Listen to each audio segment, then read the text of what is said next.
എങ്ങനെ നോക്കിയാലും ശ്രീയേട്ടൻ യോഗ്യനാണ്. സീതമ്മയുടെ ശ്രീയേട്ടൻ എത്താത്തതിൽ ചാരുമോൾ ദുഃഖം പങ്കിടുന്നു. കരച്ചില് വരുന്നു സീതമ്മ. ഞാൻ റാമിന്റെ കൂടെ വന്നതാ. റാമുമായി തന്റെ വിവാഹം ഉറപ്പിച്ചിരിക്കുകയാണെന്ന് ക്ഷേത്രത്തിൽ വെച്ച് മീര പറയുന്നു. ഉടനെ നടക്കും.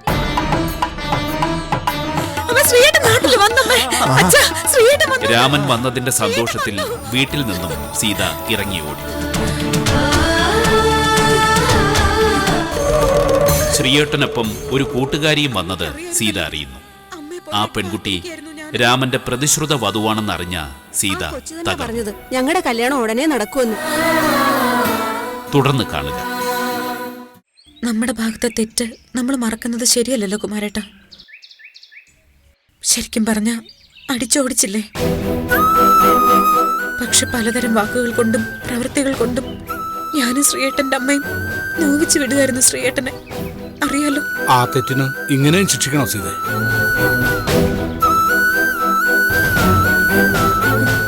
ശിക്ഷിച്ചു എന്ന് പറഞ്ഞ വന്ന പെൺകുട്ടിയുടെ കഴുത്തില് താലി ഉണ്ടായിരുന്ന കുമാരേട്ട. അതൊന്നും ഞാൻ കണ്ടില്ല. ഒരിക്കലും ഞാൻ മനസ്സിലാക്കിയ അറിഞ്ഞ ശ്രീയേട്ടൻ അത്രയ്ക്ക് താഴേക്ക് പോയില്ല. 5 വർഷം വിളിച്ചില്ല, വരാതിരുന്നു. ഇവിടെ വന്നിട്ടും വിളിച്ചില്ല, ഒന്ന് കാണാൻ പോലും കൂട്ടാക്കില്ല. അങ്ങനെ വരുമ്പോ ആർക്കായാലും സംശയം തോന്നില്ല സീത. ഇനിയിപ്പോ ശ്രീയേട്ടന് അങ്ങനെ ഒരു ജീവിതം കിട്ടിയെങ്കിൽ നന്നായി വരട്ടെ. ഭാര്യയും കുഞ്ഞുങ്ങളും കുടുംബവുമായി നന്നായി ജീവിക്കട്ടെ.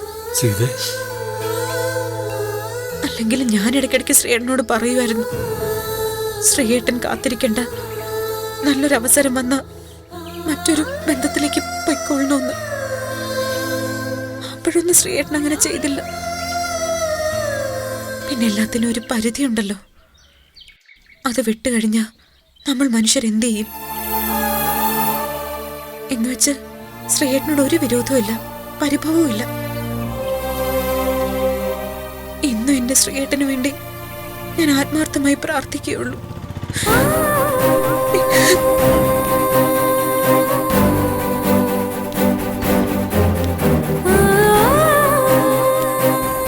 ഇല്ല, ഇതൊക്കെ എല്ലാവരുടെയും തെറ്റിദ്ധാരണ മാത്രം. എന്റെ ശ്രീയേട്ടനെ എനിക്കറിയാം. ആ വന്ന പെണ്ണ് വെറും കൂട്ടുകാരി മാത്രമായിരിക്കും, അതെനിക്ക് ഉറപ്പാണ്.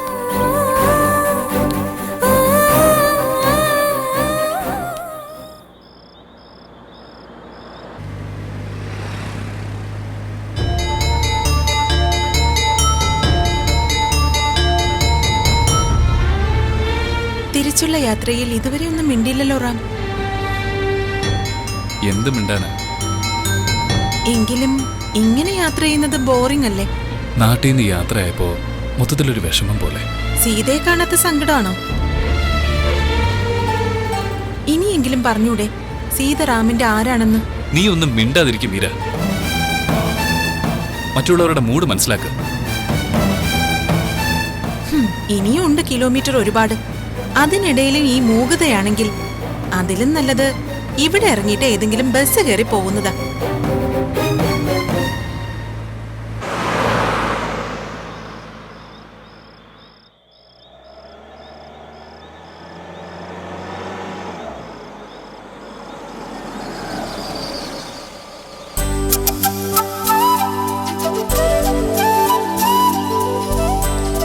കേറുന്നില്ലേ? യാത്രാക്ഷീണമുണ്ട്. വീട്ടിൽ പോയി കുളിയൊക്കെ കഴിഞ്ഞ് എന്തെങ്കിലും കഴിച്ച് നന്നായിട്ട് കിടന്ന് ഉറങ്ങണം.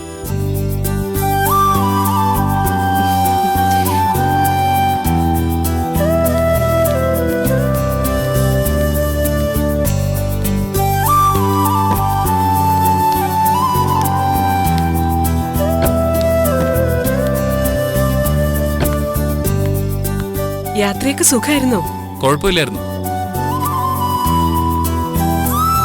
എന്നിട്ട് റാമിന്റെ മുഖത്തൊരു സന്തോഷമില്ലല്ലോ. ഏറെ നാളുകൾക്ക് ശേഷം വീട്ടിലേക്ക് പോയതല്ലേ? യാത്ര പറഞ്ഞിറങ്ങിയപ്പോ മുതല് ഈയൊരു മൂഡ് ഓഫ് ഉണ്ട്. എന്നാ ഞാനങ്ങോട്ട് കയറാണെങ്കിൽ നല്ലൊരു കാപ്പി ഇട്ട് തരാം. ഓ വേണ്ട, അപ്പൊ ശരിയടി.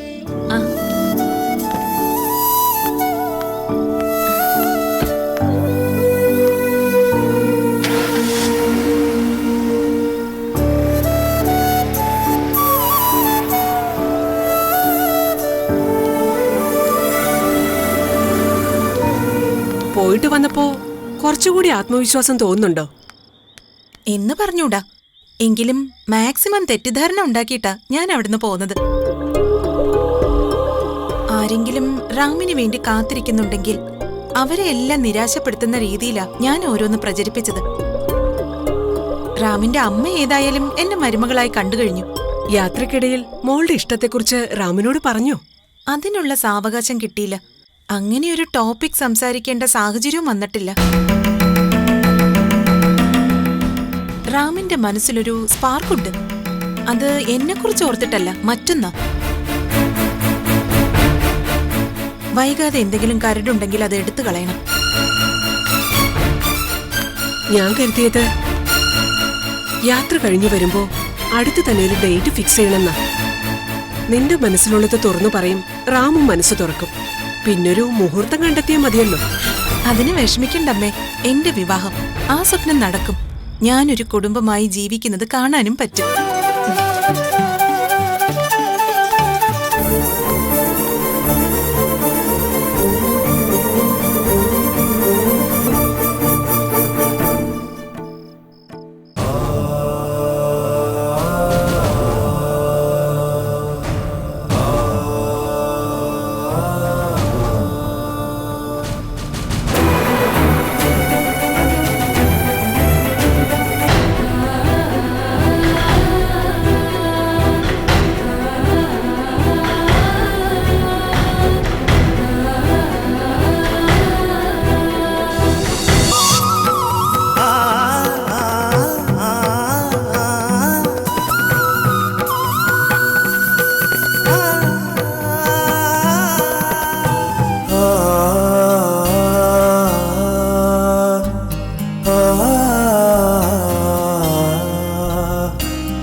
വനവാസത്തിന് പോയവരെന്തിനാ വിളിക്കുന്നു?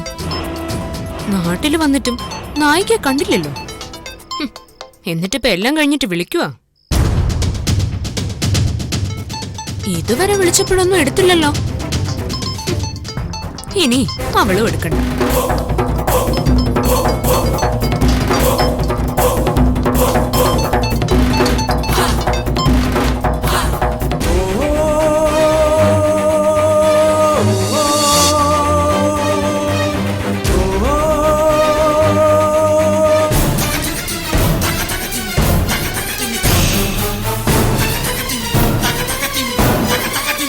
അവൻ വിളിച്ചതായിട്ട് ഒരു തെളിവും ലഭിക്കാൻ പാടില്ല.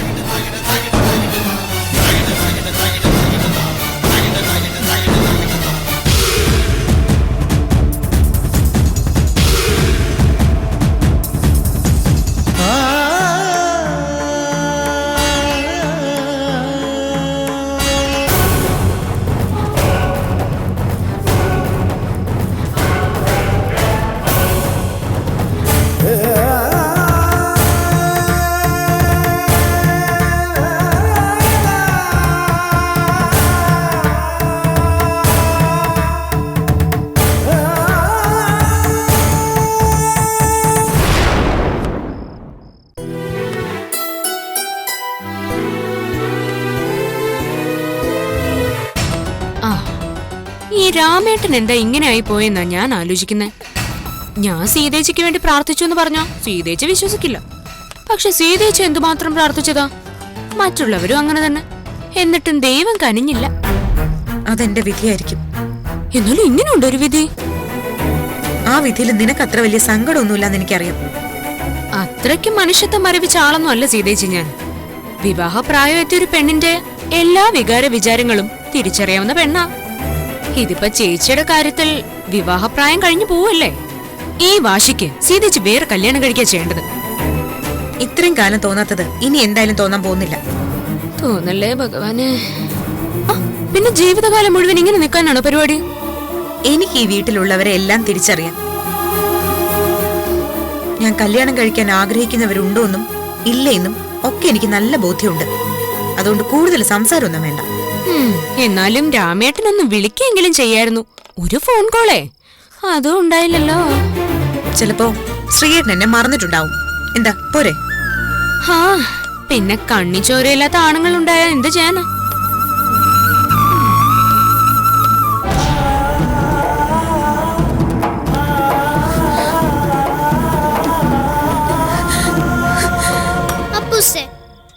എനിക്ക് ആണുങ്ങളെ ഒന്നും ഇഷ്ടമല്ല. അപ്പൊ അപ്പൂപ്പനും ആണാണല്ലോ. അതിന് അപ്പൂസിന് വയസ്സായില്ലേ. ഞാനേ ചെറുപ്പക്കാരുടെ കാര്യം പറഞ്ഞ. രാമൻ സീതയെ കാണാതെ പോയത് മോളെ അത്രയധികം വേദനിപ്പിച്ചു അല്ലേ? ഈ പറഞ്ഞു പറ്റിക്കുന്നവരെ എനിക്ക് ഇഷ്ടമല്ല. അതിന് രാമൻ മോളുടെ സീതമ്മയോടൊന്നും സംസാരിച്ചില്ലല്ലോ. വാക്ക് കൊടുത്തൊക്കെ സ്വന്തം അമ്മയോടല്ലേ. എന്നാലും എന്തുമാത്രം കാത്തിരുന്ന എന്റെ സീതമ്മ. കാണാൻ കൊതിച്ചതാ അല്ലേ അപ്പൂസേ? എല്ലാറ്റിനും വിധിയുണ്ടെങ്കിലേ നടക്കുള്ളൂ മോളെ. എന്തേലും കഴിച്ചോ മോളെ? സീതമ്മ കഴിക്കോ? എങ്കി മതി. ഞാനും ഒപ്പം ഇരിക്കാം. ഇരുന്നാ പോരാ, കഴിക്കണം. ശരി, കഴിക്കാം. അച്ഛാ വാ. നിങ്ങളിരി, ഞാൻ പിന്നെ കഴിച്ചോളാം.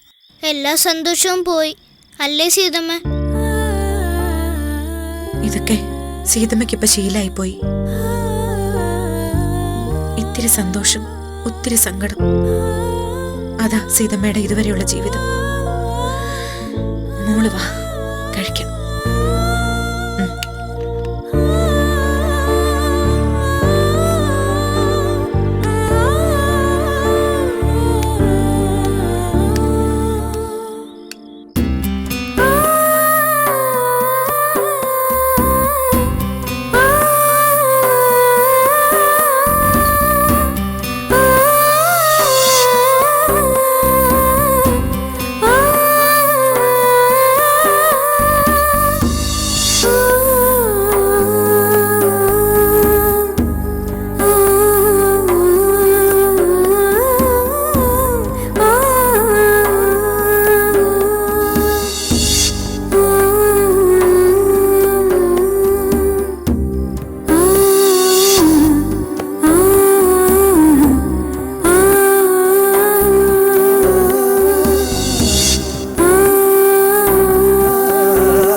വിളിച്ചിട്ടും കാര്യമില്ല, എടുക്കില്ല.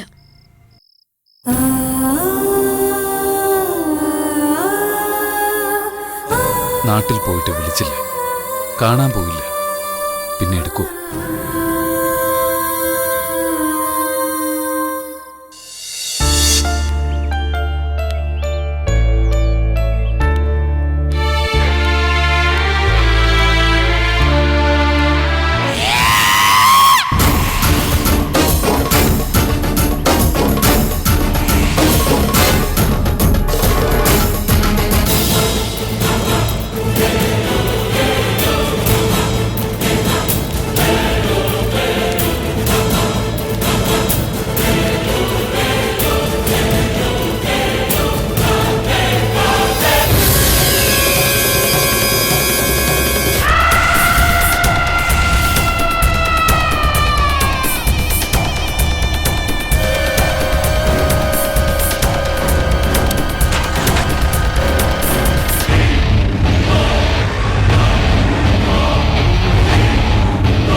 വിനയൻ സാർ,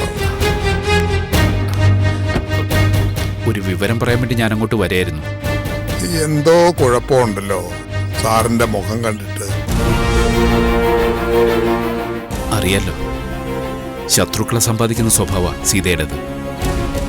നല്ലതിനു വേണ്ടി ഓരോന്ന് ചെയ്യുന്നത്. എങ്കിലും ചില നേരത്ത് അവരെ ചൊടിപ്പിക്കുന്ന രീതിയിലൊക്കെ സംസാരിക്കും. ഞാൻ അതിനൊക്കെ കൂട്ടാണെങ്കിലും അതിൽ ചെറിയ ഭയമൊക്കെ എനിക്കുണ്ട്. ഇപ്പോഴും ഭയന്നതൊക്കെ സംഭവിച്ചു. വേറെ കുഴപ്പമൊന്നുമില്ല. പരിക്ക് അത്ര വലിയ സാരമുള്ളതൊന്നുമല്ല. എന്തു പറ്റിയെന്ന് പറ സാറേ.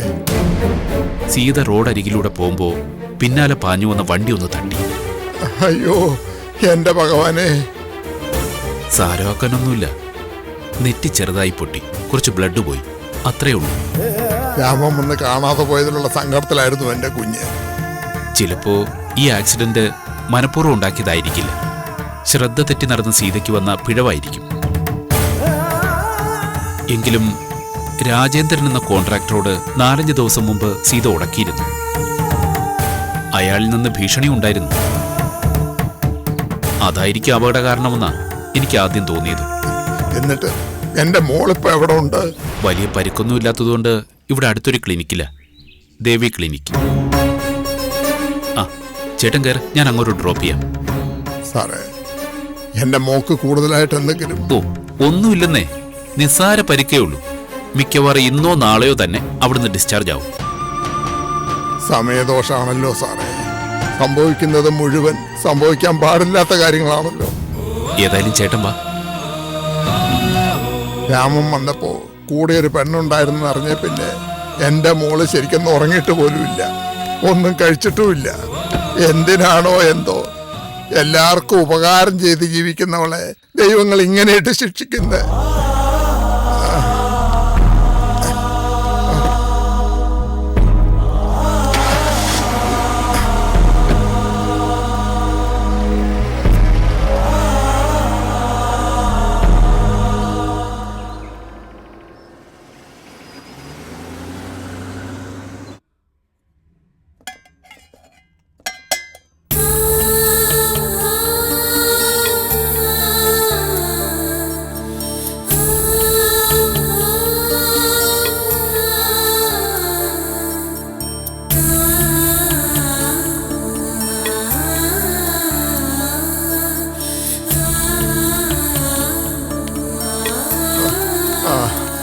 മോളെ എന്താ പറ്റിയേ?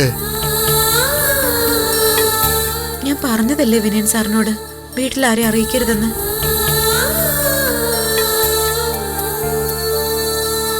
വൈകുന്നേരം ആവുമ്പോ ഞാനങ്ങ് പോവായിരുന്നു. ഇവിടെ കൂട്ടിനാരും ഇല്ലല്ലോ, അതുകൊണ്ട് ഞാൻ... അച്ഛാ, ചാരുമോള് സംഭവം അറിഞ്ഞു? ഇല്ല, റോഡിൽ വെച്ച് കണ്ടപ്പോ വിനയൻ സാറ് സംഭവം പറയുമായിരുന്നു. വേണ്ട, അവൾ അറിയണ്ട. ഞാൻ വീട്ടിൽ വന്നിട്ട് എല്ലാം അറിഞ്ഞാ മതി. മോള് വീട്ടിൽ നിന്ന് ഇറങ്ങിയപ്പോഴേ ഞാൻ ചിന്തിച്ചതാ എന്തെങ്കിലുമൊക്കെ ആലോചിച്ചോണ്ടേ നടക്കുള്ളന്ന്. എന്ന് വെച്ചാ മനസ്സിനകത്ത് അത്രയ്ക്ക് ഭാരമല്ലായിരുന്നു. അതൊക്കെ ഓർത്ത് തന്നെ ഞാൻ വീട്ടിൽ നിന്ന് ഇറങ്ങിയത്. എന്ന് കരുതി റോഡ് അരികിലൂടെ തന്നെ ഞാൻ പോയത്. എന്നെ മനഃപൂർവ്വം ഇടിച്ചിട്ടായിരുന്നു അച്ഛാ.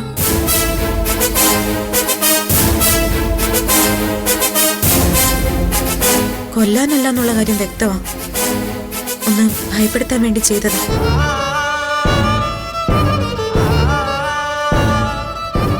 മരിച്ചാലും എന്റെ നിലപാടുകൾ മാറില്ലെന്ന് അവൻ അറിയില്ല. ആ രാജേന്ദ്രന് അയാളെ ഇത് ചെയ്യിപ്പിച്ചെന്നുള്ള കാര്യം എല്ലാവർക്കും ഉറപ്പാ. അതുകൊണ്ടാണ് ഞാൻ നേരത്തെ പറഞ്ഞത് പോലീസിലൊരു കംപ്ലൈന്റ് കൊടുക്കാന്ന്. അതുകൊണ്ട് എന്താ സാർ? വണ്ടി കൊണ്ടിടിച്ചത് ഇയാൾ അറിഞ്ഞിട്ടാണെന്ന് അയാൾ പറയൂ? രാജേന്ദ്രന്റെ പണം പറ്റുന്ന പോലീസ് അവന്മാരെ കൊണ്ടത് പറയിപ്പിക്കൂ? നീതി കിട്ടില്ല. പിന്നെ നിയമത്തിന്റെ സഹായം തേടിയിട്ട് എന്താ കാര്യം? എങ്കിലും ഒരു പരാതി കൊടുത്തിട്ടേക്കുന്നത് നല്ലതാ മോളെ. ഇനി ഇത്തരം സംഭവങ്ങൾ ആവർത്തിക്കാതിരിക്കാൻ അത്യാവശ്യം ഇത്. സീത കൂടെ വന്നാ മതി. ഈ സ്റ്റേഷനിലെ SI എനിക്ക് പരിചയമുള്ളത്.